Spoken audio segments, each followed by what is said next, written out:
First bit చూద్దామండి. ప్రవర్తన అనుభవాల శాస్త్రమే మనోవిజ్ఞాన శాస్త్రమని నిర్వచించినది ఎవరు? క్రింది వారిలో ప్రవర్తన అనుభవాల శాస్త్రమే మనోవిజ్ఞాన శాస్త్రమని నిర్వచించిన వారు ఎవరు?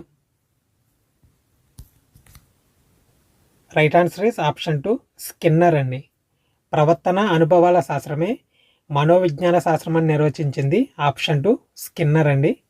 తర్వాత ప్రశ్న, పెరుగుదలకు సంబంధించి సరికాని ప్రవచనం ఏది? క్రింది వాటిలో పెరుగుదలకు సంబంధించి సరికాని ప్రవచనం ఏది? రైట్ ఆన్సర్ ఈస్ ఆప్షన్ 2 క్రియాత్మకం అండి.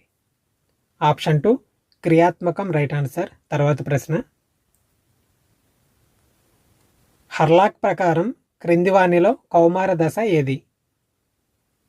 హర్లాక్ ప్రకారం క్రింది వానిలో కౌమార దశ ఏది?